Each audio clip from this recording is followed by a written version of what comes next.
1, 2, 3.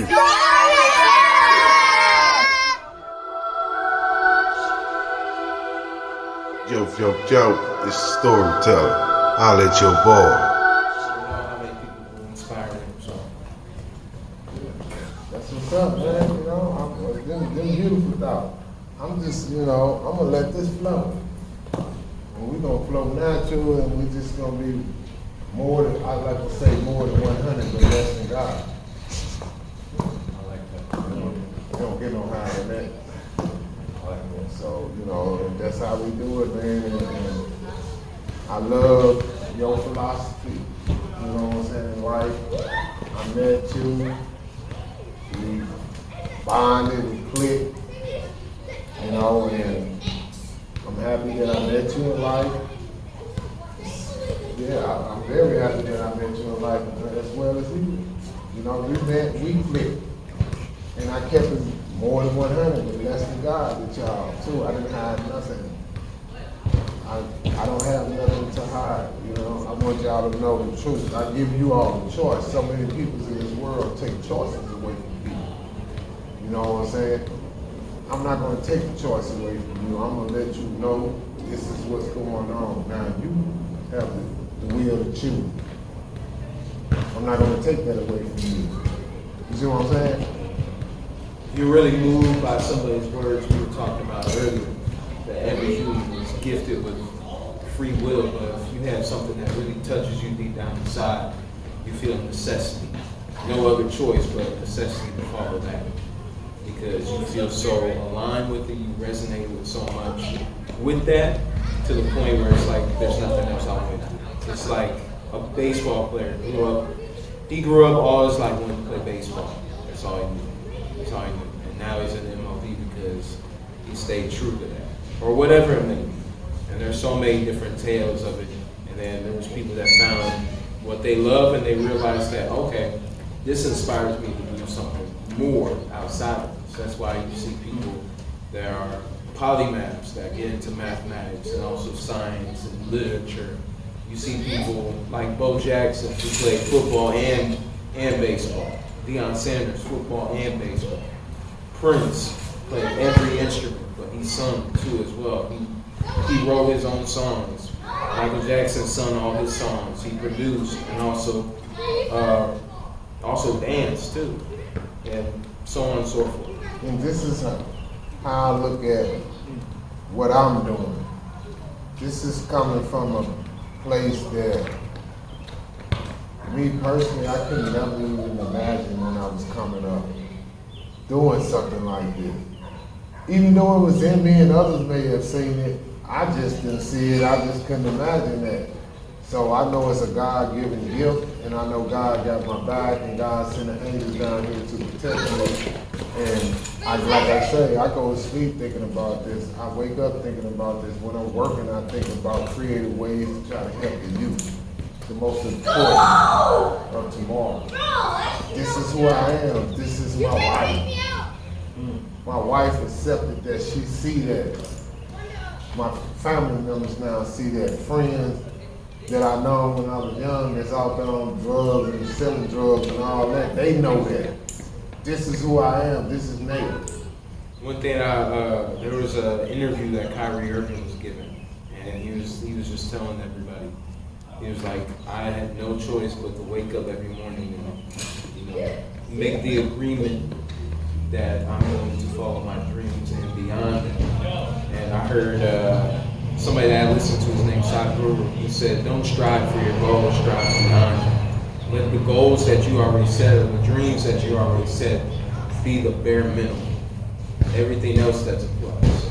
Everything else farther than that, that's a plus. Let your dreams be the bare minimum. And that's why you're driven by necessity. And this is where I'm at. I have stated in my video, one of my videos that I did over in the trenches, over the north side in the Ville, where I used to stay there. And I let everybody know in that video that I'm not afraid to come in the trenches and talk to these youth over here. I'm willing to risk my life for them. I'm not afraid. I'm doing what Jesus was doing in his day and time. I'm hanging out with who Jesus hung out with. The murderers, the thieves, the rapists, the ones who need it the most. I'm doing that. Been doing that. I'm not going to stray away from that. That's my life. Like we talked about Christian earlier. You know, so I'm following my purpose. I finally come to realize who I've become, my purpose in life. You know what I'm saying? And why it's a necessity that I do this. I'm out here, to be honest with you, I'm out here, I care about a lot of people, children in the world that they don't even care about their own children. I care more about their children than they do. And that's sad, that's humbling, that's wrong. It's not right. And I want people to understand that. I want people to know it's someone out here who care about your children the way you supposed to be caring about your children. And that's real talk. That's real talk. It's, you know, I'm getting kind of emotional right now because, you know, it's humbling and it's sad and It's passion. it's my passion, you know. It just hurt me to see that, you know. How can you neglect a child when your parents didn't neglect you?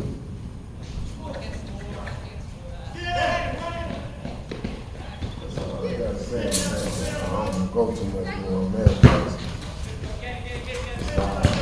Very, very, very important for us to realize that if we're gonna go for our dreams and go for our passions, we gotta be vulnerable. We gotta be open, completely open. Be willing to express all parts of ourselves, because if we leave something in the dark, then we're not truly being honest to ourselves. That makes people relate to you. If you try to put up a front and act like something you're not. Or all this. We were talking earlier, this generation can kind of see through that. They grew up on the phone, they see a bunch of information, so now they're quicker to pick up on, oh, he's not being real. That's fake, I can tell that. So then, like you said, being vulnerable, it makes you more relatable. People see themselves in you, and it just helps everyone out. You attract the right people. Because I mean, if you are magnetizing, if you are being somebody who is fake, then you will only attract fake people, and then you will say that there's no one I can trust. But the moment you are vulnerable, you will attract vulnerable people, and you will have people to lean on and be able to collaborate with on that level that you're on. Or you attract people that are attracted to the front you're putting on. So then it's our caveman brain wanting to maintain these relationships and have people around us, but in order to do that, then you have to maintain that front you put on.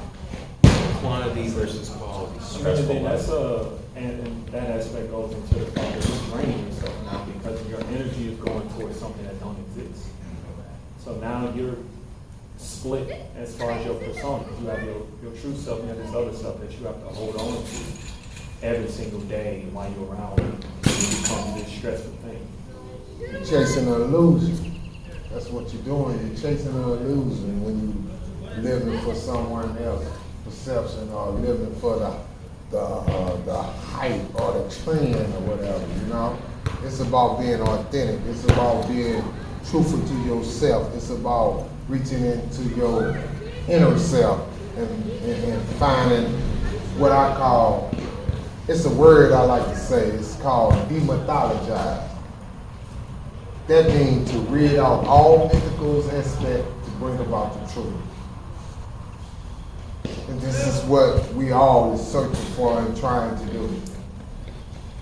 It's either you over here on the illusion things of the world that's gonna pass away, or you right here on everlasting, you know, Mother Virtue, the harmony of life.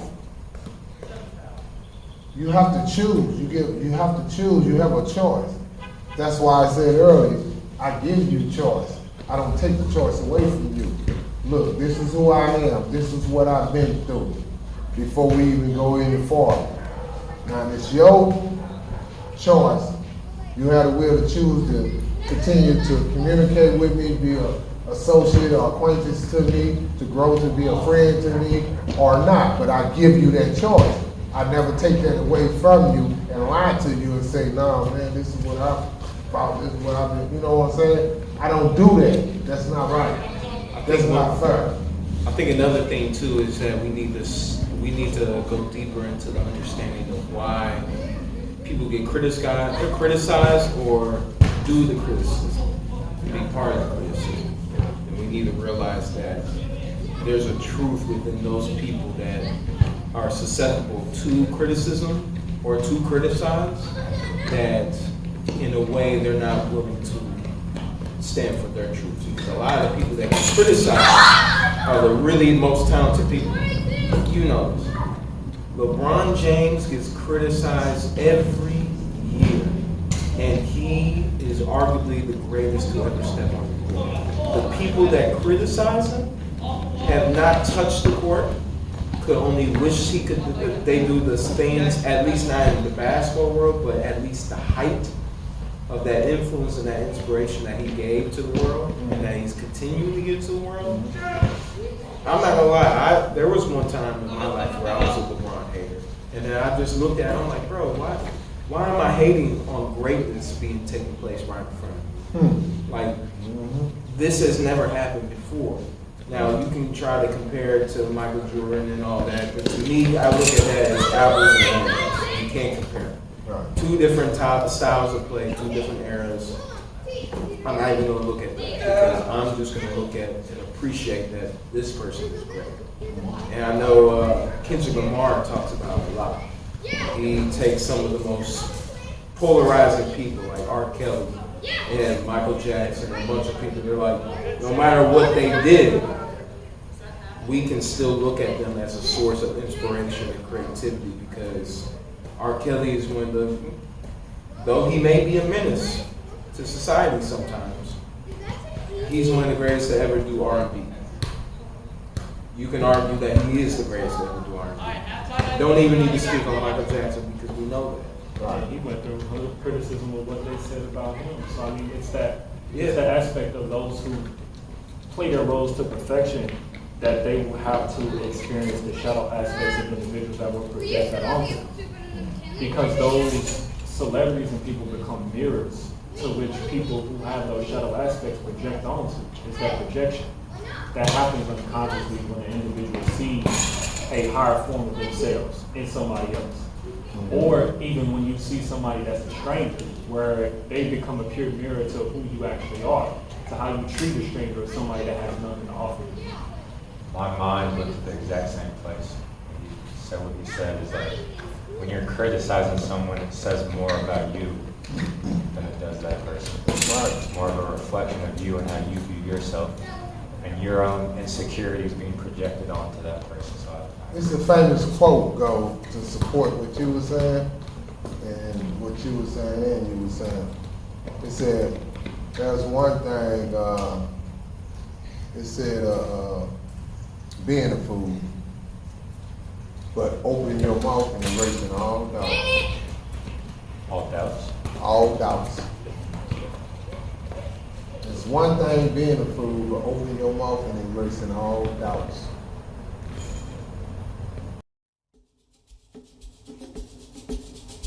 They say pressure bust pipe. I say also produce diamonds. I was once told by a wise guy, where you least expect can be the most greatest of heights. Storyteller.